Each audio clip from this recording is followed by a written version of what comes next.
একদিন ন্যায় ও ইনসাফের প্রতীক মুসলমানদের দ্বিতীয় খলিফা আমিরুল মোমিনিন হজরত ওমর ফারুক রাদিয়াল্লাহু তাআলা আনহু, যিনি ব্যক্তিগতভাবে জনগণের অবস্থা পর্যবেক্ষণের জন্য রাতের আধারে বা দিনের আলোয় ছদ্মবেশে ঘুরে বেড়াতেন, তেমনই এক কাজে বের হয়েছিলেন। হঠাৎ করেই মরুভূমির সেই জনমানবহীন প্রান্তরের মাঝখানে তার দৃষ্টি পড়ল একটি অতি জরাজীর্ণ ঝুপড়ি ঘরের দিকে। ঘরটি এতই বিচ্ছিন্নভাবে দাঁড়িয়েছিল যে তা দেখে হজরত ওমর অত্যন্ত আশ্চর্য ও বিস্মিত হলেন। তার মনে গভীর কৌতূহল জাগল। তিনি ভাবলেন, এই রুক্ষ শুষ্ক জীবনহীন মরুপ্রান্তরে যেখানে কোনো জনবসতি নেই, সেখানে এই সামান্য কুটিরে কে এমন নিঃসঙ্গ জীবনযাপন করে? কোন প্রয়োজনে বা কোন অসহায়তায় একজন মানুষ এমন স্থানে বাস করতে পারে? দায়িত্বশীল খলিফার অন্তর মুহূর্তেই ব্যাকুল হয়ে উঠল। তিনি দ্রুত পায়ে সেই ঝুপড়ি ঘরের কাছে গেলেন। কপালে চিন্তার রেখা নিয়ে তিনি দরজায় আলতো টোকা দিয়ে নরম কণ্ঠে বললেন, কেউ কি আছেন ঘরের ভিতর? আল্লাহর বান্দা, একটু সাড়া দিন। কিছুক্ষণের মধ্যেই সেই ঝুপড়ি ঘরের ভেতর থেকে একজন অত্যন্ত বয়স্ক, শীর্ণকায়া এবং দুর্বল বৃদ্ধা মহিলা ধীরে ধীরে বের হয়ে আসলেন। বার্ধক্যের ছাপ তার সর্বাঙ্গে স্পষ্ট, চোখে মুখে কষ্টের কালো ছায়া। বৃদ্ধা মহিলাটি, যিনি সাধারণত লোকজনের সাথে মেলামেশার সুযোগ পেতেন না, খলিফাকে এর আগে কখনো দেখেননি। বৃদ্ধাটি আগন্তুককে চিনতে না পেরে সন্দেহের দৃষ্টিতে তাকে নিরীক্ষণ করলেন এবং কিছুটা জড়তা নিয়ে জিজ্ঞেস করলেন, কে আপনি? এই জনশূন্য প্রান্তরে কেনই বা এসেছেন?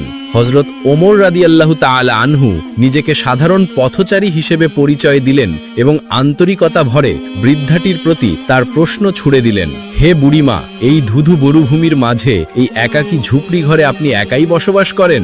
আপনার কি কোনো আত্মীয় স্বজন নেই? আপনার কি এমন কোনো ছেলে মেয়ে নেই যারা এই শেষ বয়সে আপনার সেবা করবে এবং দেখভাল করবে?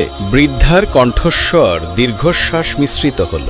তিনি মাথা নিচু করে বললেন, আমার কপালে সে সুখ জোটেনি বাবা। আমার কোনো আত্মীয় স্বজন নেই, আমার কোনো ছেলে মেয়েও নেই। আমি এই ভাঙা কুটিরের মধ্যে একাই কোনো মতে জীবন মৃত্যুর সন্ধিক্ষণে অসহায় দিনগুলো পার করছি। বৃদ্ধার এই করুণ স্বীকারোক্তি শুনে খলিফার অন্তর কেঁপে উঠল। এটি তো তারই রাজ্যে একজন অসহায় প্রজার অবস্থা। নিজেকে সামলে নিয়ে তিনি আসল প্রশ্নটি করলেন, যেন সেই বৃদ্ধার মুখ থেকেই তিনি প্রশাসনের ব্যর্থতা শুনতে চান। হজরত ওমর রাদিয়াল্লাহু তাআলা আনহু বৃদ্ধাকে সরাসরি জিজ্ঞাসা করলেন, হে বুড়িমা, মদিনার খলিফা হজরত ওমর কি তোমার কোনো খোঁজখবর নেননি? তিনি তো মুসলমানদের দায়িত্বশীল। তিনি কি তোমাকে কোনো প্রকার সাহায্য করার প্রয়োজন বোধ করেননি? বৃদ্ধা মহিলাটি তো সেই আগন্তুককে চিনতে পারেননি। তিনি সরল মনেই তার দীর্ঘদিনের জমে থাকা অভিযোগ ও ক্ষোভ উগরে দিলেন। বৃদ্ধা হতাশ ভঙ্গিতে বললেন, কোন ওমরের কথা বলছো? সে তো কেবল মসনদের খলিফা হয়েছে। আল্লাহ তাকে ক্ষমতা দিয়েছেন, কিন্তু দায়িত্বের গুরুত্ব সে বোঝেনি। এখন পর্যন্ত একটি বারের জন্যও সে আমার মতো একজন অসহায় মানুষের খোঁজ খবর নিতে আসলো না। আমি কি খেয়ে বেঁচে আছি, আমি কি পড়ে আছি, আমার কোনোদিন ওমর জানতে চাইল না। সে তার দায়িত্ব পালনে চূড়ান্তভাবে ব্যর্থ হয়েছে। বৃদ্ধা যখন তার খলিফার বিরুদ্ধে এমন তীক্ষ্ণ অভিযোগ এবং নালিশ করলেন, তখন হজরত ওমর রাদিয়াল্লাহু তাআলা আনহুর মনে হলো যেন তার পায়ের নিচ থেকে মরুভূমির সমস্ত মাটি সরে যাচ্ছে। আসমানটা যেন তার মাথার উপর ভেঙে পড়বে। পৃথিবীর সমস্ত ভার যেন মুহূর্তেই তার কাঁধে চেপে বসেছে। তার মনে হলো এই বৃদ্ধার অভিযোগটি সামান্য নয়। তিনি ভাবলেন, এই বুড়ি আজ আমার সামনে অভিযোগ করেছে, কিন্তু এর চাইতেও ভয়াবহ হবে যদি কিয়ামতের দিন হাসরের ময়দানে দাঁড়িয়ে বিচারক আল্লাহ রাব্বুল আলামিনের সামনে এই অসহায় বৃদ্ধা আমার বিরুদ্ধে এই একই অভিযোগ উত্থাপন করেন। সেদিন তো কোনো অজুহাত চলবে না। সেদিন আল্লাহ পাকের নিকট তাকে এই অবহেলার জন্য জবাবদিহি করতেই হবে। তার চোখ ছলছল করে উঠল। হজরত ওমর রাদিয়াল্লাহু তাআলা আনহু তখনও অত্যন্ত বিনয়ের সাথে বৃদ্ধার সাথে কথা বলছিলেন। ঠিক সেই সময়ে একই পথ দিয়ে যাচ্ছিলেন হজরত ওমরের অত্যন্ত আস্থাভাজন ও প্রিয় সঙ্গী, ইসলামের চতুর্থ খলিফা হজরত আলী রাদিয়াল্লাহু তাআলা আনহু। দূর থেকে খলিফা হজরত ওমর রাদিয়াল্লাহু তাআলা আনহুকে এমন নির্জন স্থানে একজন বৃদ্ধার সাথে গভীর মনোযোগের সাথে কথা বলতে দেখে হজরত আলী রাদিয়াল্লাহু তাআলা আনহু কিছুটা আশ্চর্য হলেন। তিনি কৌতূহলী হয়ে সেদিকে গেলেন এবং সেখানে পৌঁছে সাথে সাথেই খলিফাকে লক্ষ্য করে সম্মানসূচক সালাম জানালেন। আসসালামু আলাইকুম ইয়া আমিরুল মুমিনিন। হজরত আলী রাদিয়াল্লাহু তাআলা আনহু যখনই সেই সম্মানের পদবি আমিরুল মুমিনিন উচ্চারণ করলেন, তখন সেই বৃদ্ধা মহিলা অত্যন্ত চমকে গেলেন। তার চোখ দুটো বিস্ফারিত হলো, কারণ সেই মুহূর্তেই তিনি পরিষ্কার বুঝতে পারলেন যেই মানুষটির বিরুদ্ধে তিনি এতক্ষণ অবহেলার অভিযোগ করছিলেন তিনিই আসলে মুসলমানদের শাসক। তিনি আর কেউ নন, তিনি স্বয়ং আমিরুল মুমিনিন হযরত ওমর রাদিয়াল্লাহু তাআলা আনহু। বুড়ি চিন্তা করতে লাগলেন, হায় হায়, আমি কি করেছি? আমি ওমরেরই সামনে দাঁড়িয়ে ওমরেরই বদনাম করেছি। যেই ওমরের নাম শুনলে বাঘে মহিষে এক ঘাটে পানি খায়, হযরত ওমর যে রাস্তা দিয়ে হেঁটে যায় সেই রাস্তা দিয়ে শয়তান 40 দিন যেতে পারে না। আর আমি সেই ওমরের সামনে দাঁড়িয়ে ওমরেরই বদনাম করেছি। বুড়ি অত্যন্ত ভয় পেয়ে গেল এবং বুড়ি ভয়ে কাঁপতে শুরু করলো। বুড়ির চোখ মুখ শুকিয়ে আসলো। বুড়ি কাঁপা কাঁপা কণ্ঠে বলল, ইয়া আমিরুল মুমিনিন খলিফাতুল মুসলিমিন, আমি আপনাকে চিনতে পারিনি, এজন্য আপনার সামনেই আপনার বদনাম করেছি। হযরত ওমর রাদিয়াল্লাহু তাআলা আনহু বলল, হে বুড়িমা, তুমি আজকে আমার বিরুদ্ধে যে অভিযোগটা করেছো, এই অভিযোগ যদি তুমি হাসরের ময়দানে দাঁড়িয়ে আল্লাহর সামনে করতে, তাহলে আমি ওমর আল্লাহর সামনে কি জবাব দিয়ে দিতাম? এই বলে হযরত ওমর রাদিয়াল্লাহু তাআলা আনহু 40টি স্বর্ণ মুদ্রা পকেট থেকে বের করে বুড়ির হাতে তুলে দিলেন এবং বললেন, হে বুড়িমা, আমি ওমর তোমার খোঁজ খবর নিতে পারিনি। আমি খলিফা হিসেবে আমার দায়িত্ব ছিল তোমার খোঁজ খবর নেওয়া, কিন্তু আমি ওমর এতদিন তোমার কোনো খোঁজ খবর নিতে পারিনি। হে বুড়িমা, তুমি এই 40টি স্বর্ণ মুদ্রার বিনিময়ে তুমি তোমার অতীতের সকল দুঃখ ভুলে যাও।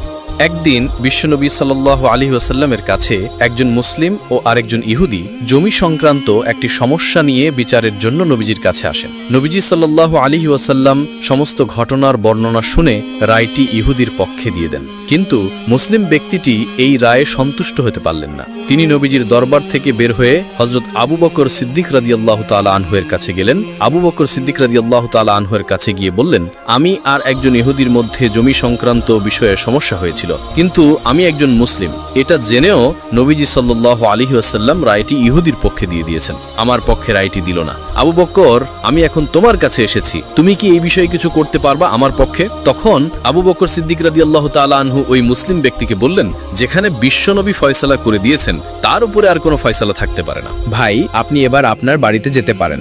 তখন মুসলিম ব্যক্তিটি এই কথা শুনে আবু বকরের বাড়ি থেকে বের হয়ে আসলেন, কিন্তু সে মনে মনে সন্তুষ্ট হতে পারল না। তাই সে চিন্তা করল হযরত ওমরের কাছে নালিশ নিয়ে যাবেন। এরপর ওই মুসলিম ব্যক্তি হযরত ওমর রাদিয়াল্লাহু তাআলা আনহুর কাছে নালিশ নিয়ে আসলেন। ওমর রাদিয়াল্লাহু তাআলা আনহুকে বাড়িতে দেখে মুসলিম ব্যক্তি তার কাছে বললেন, ওমর, আমি আর একজন ইহুদি ব্যক্তির মধ্যে একটা জমি সংক্রান্ত বিষয় নিয়ে সমস্যা হচ্ছিল। আমরা বিশ্বনবীর কাছে একটা সুষ্ঠু ফয়সালার জন্য গিয়েছিলাম, কিন্তু নবীজি ফয়সালা ঠিকই করেছেন, কিন্তু রায় দিয়েছেন ইহুদির পক্ষে। আমি যে একজন মুসলিম, আমার পক্ষে কোনো রায় দিল না। ওমর, আমি এখন তোমার কাছে এসেছি, তুমি কি আমার পক্ষে কিছু করতে পারবা? তখন হযরত ওমর রাদিয়াল্লাহু তাআলা আনহু আর কিছু না বলে মুসলিম ব্যক্তিকে বললেন, ঠিক আছে ভাই, তুমি একটু দাঁড়াও, আমি ঘর থেকে একটা ফয়সালা নিয়ে আসতেছি। এই বলে হযরত ওমর রাদিয়াল্লাহু তাআলা আনহু ঘরের ভিতরে চলে গেলেন। কিছুক্ষণ পর ওমর রাদিয়াল্লাহু তাআলা আনহু একটি বড় তলোয়ার নিয়ে ঘর থেকে বের হয়ে আসলেন এবং এক কোপে তার শরীর থেকে কল্লা আলাদা করে দিলেন এবং বললেন, তোমার কত বড় সাহস, বিশ্বনবী যেটা ফয়সালা করে দিয়েছে তার বিরুদ্ধে তুমি আমার কাছে নালিশ নিয়ে এসেছো? তোমার বেঁচে থাকার কোনো অধিকার নেই। ওমর রাদিয়াল্লাহু তাআলা আনহু এতটাই নবীজির জন্য পাগল ছিলেন, এতটাই নবীজিকে ভালোবাসতেন এবং নবীজির সমস্ত সিদ্ধান্তগুলোকে চোখ বুঝে মেনে নিতেন। আল্লাহ রব্বুল আলামিনও হযরত ওমর রাদিয়াল্লাহু তাআলা আনহুকে এতটাই সম্মানিত করেছিলেন যে মক্কার সমস্ত কাফেরেরা ওমরের ভয়ে থরথর করে কাঁপতে থাকত। কিছুদিন পরের ঘটনা, একদিন হযরত ওমর রাদিয়াল্লাহু তাআলা আনহু রাস্তা দিয়ে হেঁটে যাচ্ছিলেন এবং সেই একই রাস্তা দিয়ে একজন ইহুদি ব্যক্তি মদ খেয়ে হাঁটছিলেন। ইহুদি ব্যক্তি যখন লক্ষ্য করলেন, দূর থেকে দেখা যায় যে ওমর রাদিয়াল্লাহু তাআলা আনহু এই রাস্তা দিয়ে আসতেছেন, তখন ইহুদি ব্যক্তি থরথর করে কাঁপতে লাগলেন এবং আল্লাহর কাছে বলতে লাগলেন, হে আল্লাহ, আপনি আজকে আমাকে ওমরের হাত থেকে বাঁচান। ওমর যদি জানতে পারে যে আমার হাতে মদের বোতল রয়েছে, তাহলে নিমিষেই আমাকে শেষ করে দিবে। হে আল্লাহ গো, আমি ওয়াদা করেছি আপনি আমাকে আজকে এই বিপদ থেকে বাঁচান, আমি কোনোদিন জীবনে আর মদ পান করব না। কিছুক্ষণ পর ওমর রাদিয়াল্লাহু তাআলা আনহু লোকটির একদম কাছাকাছি চলে আসলেন। তারপরে ওমর রাদিয়াল্লাহু তাআলা আনহু লোকটির হাতে একটি বোতল দেখে জিজ্ঞেস করলেন, হে ভাই, তোমার হাতের মধ্যে এটা কিসের বোতল? তখন ইহুদি লোকটি জবাব দিল, ওমর, আমার হাতের মধ্যে এটা দুধের বোতল রয়েছে। তখন ওমর রাদিয়াল্লাহু তাআলা আনহু ওই লোকটিকে বললেন, তাহলে তুমি তোমার বোতলের মুখাটা একটু খুলে ঢেলে দেখাও। তখন ওই ইহুদি ব্যক্তি ভয়ে থরথর করে কাঁপতে লাগলেন এবং বোতলের মুখাটা খুলে যখন মাটির মধ্যে ওই ভিতরের পানিগুলো ফেলতে লাগলেন, তখন টাটকা দুধ ভিতর থেকে বের হয়ে আসছিল। সুবহানাল্লাহ, সুবহানাল্লাহ। একদা রোমের বাদশাহ হিরাক্লিয়াস তার সভায় বসেছিলেন। হঠাৎ তার মনে একটি প্রশ্ন জাগল। তিনি সভাসদদের জিজ্ঞাসা করলেন, হে আমার প্রজাগণ, তোমরা কি আমাকে একটি সংবাদ দিতে পারবে? প্রজারা বলল, জি মহারাজ, আপনি বলুন। বাদশাহ বললেন, মুসলমানদের সাম্রাজ্য এত দ্রুত বিস্তৃত হচ্ছে, তাদের নেতা নিশ্চয়ই কোনো সাধারণ ব্যক্তি নন। তোমরা কি বলতে পারবে তাদের নেতা কেমন, তাদের সাফল্যের সূত্রটা কি? কিন্তু সভাসদরা কেউই তার উত্তর দিতে পারল না। কিন্তু বাদশাহ এই রহস্য উদ্ঘাটন করতে চাইলেন। তিনি একজন দূতকে ডাকলেন আর বললেন, তুমি এখনই মদিনায় যাও, মুসলমানদের নেতার আচার আচরণ, জীবনযাপন সব জেনে এসো। সে কিভাবে রাজ্য পরিচালনা করে সেটাও জানবে। বাদশাহর আদেশ পেয়ে দূত মদিনার দিকে রওনা হলো। তার সাথে ছিল একটি দ্রুতগামী ঘোড়া। তাই খুব কম সময়ে সে মদিনায় পৌঁছে গেল। মদিনায় পৌঁছে দূত যা দেখল তার জন্য সে মোটেও প্রস্তুত ছিল না। সে ভেবেছিল বিশাল রাজপ্রাসাদ দেখবে, হাজার হাজার প্রহরী দেখবে। কিন্তু সে দেখল মুসলিম সাম্রাজ্যের খলিফা হযরত ওমর রাদিয়াল্লাহু তাআলা আনহু সাধারণ পোশাকে একটি গাছের নিচে মাটিতে শুয়ে বিশ্রাম নিচ্ছেন। দূতের নিজের চোখকে বিশ্বাস হচ্ছিল না। সে আশেপাশের লোকেদেরকে জিজ্ঞাসা করল, ইনি কি আপনাদের খলিফা? লোকেরা বলল, জি, ইনি অর্ধজাহানের খলিফা হযরত ওমর রাদিয়াল্লাহু তাআলা আনহু। দূত হতভম্ব হয়ে গেল। সে খলিফার সামনে গিয়ে বলল, হে খলিফা, আপনি ভয় পান না? আপনার আশেপাশে কোনো প্রহরী নেই, এভাবে গাছের নিচে শুয়ে আছেন। যদি কোনো শত্রু এসে আক্রমণ করে? হযরত ওমর রাদিয়াল্লাহু তাআলা আনহু মুচকি হেসে বললেন, আমি জনগণের উপর অত্যাচার করিনি, আমি ন্যায় বিচার প্রতিষ্ঠা করেছি। যারা ন্যায়ের পথে চলে তাদের প্রহরীর দরকার হয় না। এই কথা শুনে দূত আর কিছু না বলে নিজের রাজ্যে ফিরে গেল। দূত রাজ্যে ফিরে গিয়ে বাদশাহ হিরাক্লিয়াসকে বলল, হে বাদশাহ, আমি এমন এক সম্রাটের দেখা পেয়েছি যার নামে পুরো পৃথিবী কাঁপে, কিন্তু তিনি মাটির ওপর একটি গাছের নিচে শুয়ে বিশ্রাম নিচ্ছিলেন। তার কোনো রাজপ্রাসাদ আমি খুঁজে পাইনি। বাদশাহ অবাক হয়ে জিজ্ঞাসা করলেন, তুমি কি তার সাথে কথা বলেছিলে? দূত বলল, জি, তিনি বলেছেন তিনি ন্যায় বিচার প্রতিষ্ঠা করেছেন, তাই তার প্রহরীর প্রয়োজন নেই। বাদশাহ কিছুক্ষণ চুপ থেকে বললেন, এ নিশ্চয়ই কোনো মহাজ্ঞানী ব্যক্তি হবে, তার জ্ঞানের গভীরতা আমি পরক্ষণে দেখব। অতপর বাদশাহ পুনরায় দূতকে ডাকলেন, তার হাতে একটি চিঠি দিয়ে বললেন, এই চিঠিটি ওমরের হাতে দেবে আর তাকে মুখে একটি প্রশ্ন করবে, আল্লাহ কোন জিনিস দেখেন না? সে যদি উত্তর দিতে পারে আমরা মেনে নেব ইসলাম সত্য ধর্ম। দূত আবার মদিনার দিকে রওনা হলো। সে দেখল হযরত ওমর রাদিয়াল্লাহু তাআলা আনহু সভাসদদের নিয়ে আলোচনা করছেন। হযরত ওমর রাদিয়াল্লাহু তাআলা আনহু দূতকে ডেকে বললেন, হে দূত, এবার কেন এসেছো? দূত সালাম জানিয়ে বলল, হে অর্ধজাহানের বাদশাহ, রোমের বাদশাহ হিরাক্লিয়াস কয়েকটি প্রশ্ন পাঠিয়েছেন আর একটি প্রশ্ন মুখে বলতে বলেছেন। আপনি উত্তর দিতে পারলে তিনি ইসলাম গ্রহণ করবেন। হযরত ওমর রাদিয়াল্লাহু তাআলা আনহু বললেন, তোমার প্রশ্নগুলো বলো। অতপর দূত এক একে প্রশ্ন করতে লাগলো। 1. পৃথিবীর কোন স্থানে সূর্যের আলো মাত্র একবারই পড়েছে? 2. কোন গাছ পানি ছাড়াই জন্মেছিল? 3. কোন বস্তুর মুখ আছে কিন্তু দেহ নেই? 4. কোন গাছের ছায়া 100 বছরেও শেষ হয় না? 5. হাত পা নেই কিন্তু সব সময় চলাফেরা করে, এমন জিনিস কি? 6. জান্নাতে মানুষ খাবে কিন্তু প্রস্রাব পায়খানা হবে না, পৃথিবীতে এর উদাহরণ কি? 7. জান্নাতের তালা এবং চাবির আকৃতি কেমন? এরপর দূত বলল, বাদশাহ মুখে যে প্রশ্নটি করতে বলেছেন তা হলো, আল্লাহ তাআলা তো সবকিছুই দেখেন, তো এমন কি আছে যা তিনি দেখেন না? আরেকটি প্রশ্ন, কোরআনে তো সবকিছুই আছে, এমন কি আছে যা কোরআনে নেই? শেষের প্রশ্নগুলো শুনে হযরত ওমর রাদিয়াল্লাহু তাআলা আনহু রেগে গেলেন। তিনি বললেন, সৃষ্টিকর্তা সম্পর্কে এমন কথা বলার সাহস তোমাকে কে দিয়েছে? দূত ক্ষমা চেয়ে বলল, এগুলো আমার কথা নয়, বাদশাহের প্রশ্ন। হজরত ওমর রাদিয়াল্লাহু তাআলা আনহু উপস্থিত সবাইকে জিজ্ঞাসা করলেন, তোমাদের মধ্যে কেউ কি এর উত্তর জানো? সবাই চুপ করে রইল। তখন একজন দাঁড়িয়ে বলল, হুজুর, এই প্রশ্নের উত্তর একমাত্র হজরত আলী রাদিয়াল্লাহু তাআলা আনহু দিতে পারেন। অতঃপর সেই দূতকে হজরত আলী রাদিয়াল্লাহু তাআলা আনহু এর কাছে পাঠানো হলো। দূত হজরত আলী রাদিয়াল্লাহু তাআলা আনহুকে সব প্রশ্ন খুলে বলল। হজরত আলী রাদিয়াল্লাহু তাআলা আনহু এক এক করে উত্তর দিতে লাগলেন। তোমার প্রথম প্রশ্নের উত্তর, হজরত মুসা আলাইহি ওয়াসাল্লামের জন্য সমুদ্রের মাঝে যে রাস্তা তৈরি হয়েছিল সেখানে সূর্যের আলো মাত্র একবারই পড়েছিল। দ্বিতীয় প্রশ্নের উত্তর, হজরত ইউনুস আলাইহি ওয়াসাল্লাম মাছের পেট থেকে বের হওয়ার পর আল্লাহর রহমতে পানি ছাড়াই একটি লাউ গাছ জন্মেছিল। তৃতীয় প্রশ্নের উত্তর, জাহান্নামের আগুন যার মুখ আছে কিন্তু হাত পা নেই। চতুর্থ প্রশ্নের উত্তর, জান্নাতের সাজারাতুর তওবা নামক এক বৃক্ষ যার ছায়া 100 বছরেও শেষ হবে না। পঞ্চম প্রশ্নের উত্তর, পানি যার হাত পা নেই কিন্তু সর্বদা প্রবাহমান। ষষ্ঠ প্রশ্নের উত্তর, শিশু যেমন মাতৃগর্ভে পানাহার করে কিন্তু তাদের প্রস্রাব পায়খানা হয় না, জান্নাতের উদাহরণটিও তেমনি। সপ্তম প্রশ্নের উত্তর, জান্নাতের তালা হলো শিরক আর চাবি হলো তাওহীদের সাক্ষ্য। এবার তোমার বাদশাহের প্রশ্ন, আল্লাহ সুবহানাহু ওয়া তাআলা কি দেখেন না? শুনো হে দূত, আল্লাহ স্বপ্ন দেখেন না, কারণ তিনি কখনো ঘুমান না বা তন্দ্রাচ্ছন্ন হন না। আর তোমার শেষ প্রশ্ন, পবিত্র কোরআনে কি নেই? পবিত্র কোরআনে মিথ্যা নেই। অতঃপর সেই দূত সব উত্তর শুনে অবাক হয়ে গেল। সে আলী রাদিয়াল্লাহু তাআলা আনহুকে সালাম জানিয়ে রাজ্যে ফিরে গেল এবং বাদশাহ হিরাক্লিয়াসকে সব খুলে বলল। বাদশাহ হতভম্ব হয়ে বললেন, মুসলিম শাসক আমার ধারণার থেকেও অধিক জ্ঞানী। যেই মুহাম্মদ সাল্লাল্লাহু আলাইহি ওয়াসাল্লাম তাদের শিক্ষা দিয়েছেন তার ধর্ম মিথ্যা হতে পারে না। আমি লোকমুখে ঠিকই শুনেছি, মুহাম্মদ জ্ঞানের শহর এবং আলী তার দরজা। হে লোক সকল, তোমরা শুনে রাখো, মুহাম্মদের ধর্মই একমাত্র সত্য ধর্ম এবং আমি সাক্ষ্য দিচ্ছি যে মুহাম্মদ সাল্লাল্লাহু আলাইহি ওয়াসাল্লাম আল্লাহর রাসূল। হজরত উমর রাদিয়াল্লাহু তাআলা আনহুয়ের আরও একটি ঘটনা। হজরত উমর রাদিয়াল্লাহু তাআলা আনহু হজরত মুহাম্মদ সাল্লাল্লাহু আলাইহি ওয়াসাল্লামকে অনুসরণ করে তালি লাগানো জামা পরতেন। যখন তিনি মুসলমানদের প্রাণকেন্দ্র বাইতুল মুকাদ্দাস জয় করার জন্য বের হয়েছিলেন, সে সময় তার পরিহিত জামায় 17টি তালি লাগানো ছিল।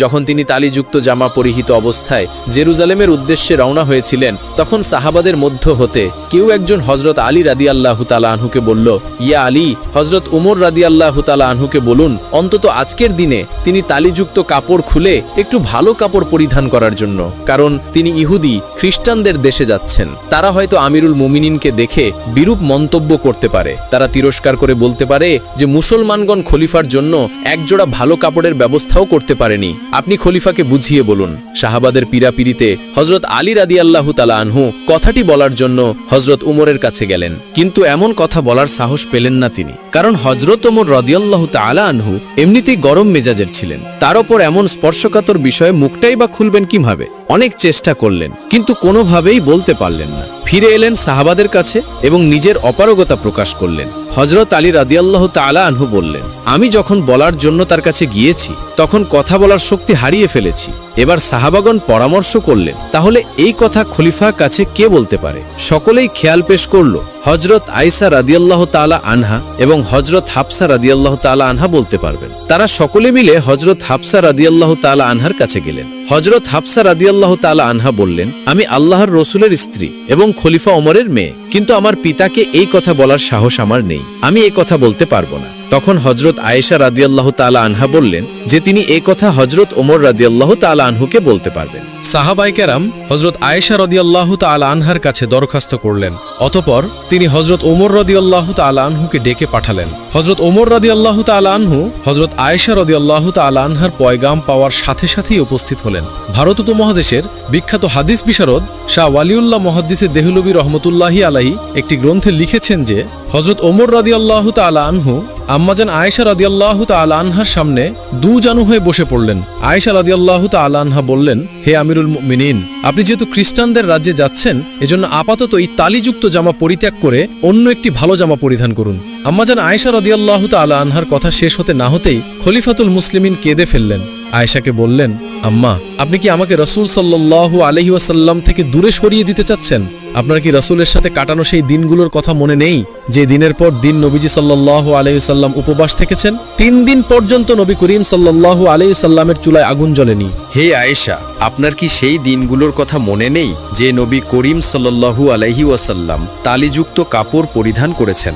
আম্মাজান, ওমর এই ছেঁড়াফাটা তালিযুক্ত পোশাক পরে যে স্বাদ অনুভব করে তা বোঝানো সম্ভব নয়। আমি আর অন্য কিছুতেই এমন স্বাদ অনুভব করি না। সিরাতের কিতাবসমূহে লিপিবদ্ধ রয়েছে যে খলিফা হজরত ওমর রাদিয়াল্লাহু তাআলা আনহু যখন রাসূল সাল্লাল্লাহু আলাইহি ওয়াসাল্লামের অস্বাচ্ছন্দ্যের কথা আলোচনা করতেন, তখন হজরত আয়েশা এবং হজরত হাফসা দুজনেই অঝরে কাঁদছিলেন। অতঃপর খলিফাতুল মুসলিমিন হজরত ওমর রাদিয়াল্লাহু তাআলা আনহু তালিযুক্ত কাপড় পরিধান করেই মুসলমানদের প্রাণকেন্দ্র বাইতুল মুকাদ্দাস বিজয় করার জন্য বের হন। হজরত ওমর রাদিয়াল্লাহু তাআলা আনহু যখন জেরুজালেম শহরে প্রবেশের দ্বারপ্রান্তে ২০ লক্ষ বর্গমাইলের বিশাল সাম্রাজ্যের খলিফার হাতে উটের রশি, উটের উপর বসে আছেন ভৃত্য মুসলিম বাহিনীর সেনাপতি আবু ওবায়দা ইবনুল জাররাহ রাদিয়াল্লাহু তাআলা আনহু লক্ষ্য করলেন খলিফার গায়ে ওটি সাধারণ ১৭টি তালিযুক্ত জামা। উটের রশি ধরে টানছেন মুসলিম বিশ্বের খলিফা, আর ভৃত্য বসে আছেন উটের ওপর। এটা দেখে রোমানরা কি মনে করবে? এসব ভেবে তিনি বললেন, হে আমিরুল মুমিনিন, আমরা এমন এক জায়গায় আছি যেখানে লোকেরা চাকচিক্য পছন্দ করে, মানুষের বাহ্যিক সৌন্দর্য দেখে মানুষের মর্যাদার বিচার করে। তাই আপনি যদি একটু ভালো পোশাক পরতেন তাহলে তা কতই না উত্তম হতো। হযরত ওমর রাদিয়াল্লাহু তাআলা আনহু তখন আবু উবায়দা ইবনুল জাররাহ রাদিয়াল্লাহু তাআলা আনহু এর কথায় রেগে গেলেন, তার বুকে আঘাত করলেন আর বললেন, আমি তোমার পক্ষ থেকে এই কথাগুলো আশা করিনি। এরপর হযরত ওমর রাদিয়াল্লাহু তাআলা আনহু বলেন, আমরা হচ্ছি সেই জাতি যাদেরকে মহান আল্লাহ সুবহানাহু ওয়া তাআলা ইসলাম দ্বারা সম্মানিত করেছেন। আমরা যদি ইসলাম ছাড়া অন্য কোনো উপায়ে সম্মান খুঁজি তাহলে মহান আল্লাহ তাআলা আমাদের অপমানিত করবেন। প্রিয় দর্শক, এই ছিল আমাদের আজকের ভিডিও। আমাদের ভিডিওটি কেমন লাগলো একটি লাইক দিয়ে কমেন্ট করে জানাবেন এবং পরবর্তী ভিডিও পেতে আমাদের চ্যানেলটি অবশ্যই সাবস্ক্রাইব করবেন। আপনারা সকলেই ভালো থাকুন, সুস্থ থাকুন। আল্লাহ হাফেজ।